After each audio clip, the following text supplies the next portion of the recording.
बूढ़ी महिला अपनी बेटी का कमरा साफ कर रही थी, तभी उसे अचानक बिस्तर के नीचे एक इस्तेमाल किया हुआ सैनिटरी पैड मिला। लेकिन उसकी बेटी गर्भवती थी, इसलिए उसने बहुत पहले ही सैनिटरी पैड का इस्तेमाल बंद कर दिया था। अपने शक की पुष्टि करने के लिए उसने चुपके से अपने दामाद के चमड़े के जूतों के तलवों पर फ्लोरोसेंट पाउडर लगा दिया ताकि उसके अफेयर का सबूत पकड़ सके। आधी रात को दामाद सचमुच अपनी पत्नी के गहरी नींद में होने का फायदा उठाकर अपनी प्रेमिका से मिलने निकल गया। उसे लगा कि इतनी रात को कोई ध्यान नहीं देगा, लेकिन उसे क्या पता था कि उसके पैरों के निशान पहले ही पूरे फर्श पर छप चुके थे। जैसे ही वह बाहर निकला, बूढ़ी महिला उन निशानों का पीछा करते हुए उसके पीछे निकल पड़ी। जैसा उसने सोचा था, उसने अपनी आंखों से उसे अपनी प्रेमिका को गले लगाते और प्यार जताते देखा, लेकिन उसने तुरंत जाकर हंगामा नहीं किया। इसके बजाय उसने अपनी बेटी की सास को फोन किया जो विदेश में थी। खबर सुनते ही सास तुरंत अपने निजी विमान से वापस देश लौट आई ताकि अपनी बहू का साथ दे सके। लेकिन विमान से उतरते ही वह सीधे प्रेमिका को ढूंढने नहीं गई। सबसे पहले वह अस्पताल पहुंची और अपनी गर्भवती बहू को किसी सुरक्षित जगह पर भेज दिया। फिर खुद अस्पताल के कमरे में रुक गई और बहू बनकर इंतजार करने लगी कि प्रेमिका खुद उसके पास आए। कुछ ही देर बाद प्रेमिका गालियां देती हुई अस्पताल पहुंची और सीधे उस महिला की ओर बढ़ी। बिस्तर के पास खड़ी महिला को देखकर उसे जरा भी अंदाजा नहीं था कि वह उसके बॉयफ्रेंड की पत्नी नहीं बल्कि उसकी असली मां थी। प्रेमिका ने अपने बैग से कुछ निकाला और जबरदस्ती उसे खिलाने की कोशिश की ताकि उसके पेट में पल रहे बच्चे को कुछ हो जाए, क्योंकि उसकी नजर में जैसे ही बच्चा खत्म हो जाता वह बिना किसी परेशानी के सीईओ की पत्नी बन सकती थी और असली पत्नी को हमेशा के लिए रास्ते से हटा सकती थी। जैसे ही उसने अपनी बात खत्म की, महिला ने तुरंत उसे सबक सिखा दिया। प्रेमिका पलट कर लड़ने ही वाली थी कि तभी उसका बॉयफ्रेंड दरवाजे पर आ गया और पूछने लगा कि यहाँ क्या हो रहा है। प्रेमिका ने तुरंत नाटक शुरू कर दिया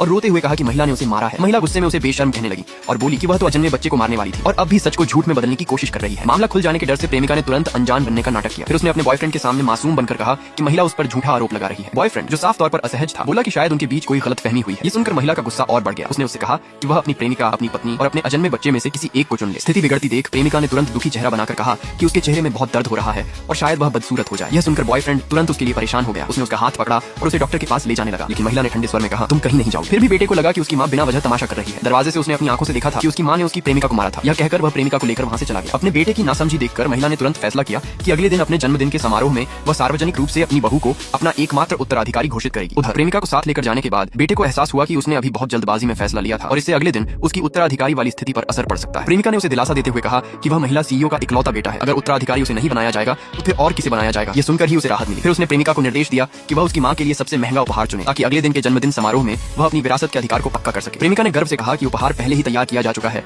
और उसे चिंता करने की जरूरत नहीं है, क्योंकि वह निश्चित रूप से उसकी मां को खुश कर देगी। साथ ही उसने मन ही मन सोचा कि एक बार कल अपनी होने वाली सास की मंजूरी और पहचान मिल जाए तो वह आज वाली पत्नी को बुरी तरह सबक सिखाएगी। जन्मदिन समारोह के दिन महिला ने अपने सहायक को आधिकारिक मुहर और शेयर ट्रांसफर समझौता तैयार रखने का आदेश दिया। वह स्वयं सार्वजनिक रूप से उत्तराधिकारी की घोषणा करने वाली थी। उसी समय प्रेमिका भी पूरी तरह सज धज कर समारोह में पहुंची। वह अपनी होने वाली सास को वह उपहार देना चाहती थी जो उसने तैयार किया था। जब उसने ऊपर से धीरे धीरे नीचे उतरती हुई एक शालीन और प्रभावशाली महिला को देखा तो उसे पूरा यकीन हो गया कि यही उसकी होने वाली सास है। वह तुरंत आगे बढ़ी, अपना परिचय दिया और कहा कि वह उनके बेटे की गर्लफ्रेंड है। लेकिन जैसे ही उस महिला ने मुड़कर उसकी ओर देखा, प्रेमिका के चेहरे की मुस्कान पूरी तरह जम गई। उसे जरा भी अंदाजा नहीं था कि अब उसका इंतजार केवल बर्बादी और अपमान कर रहे थे।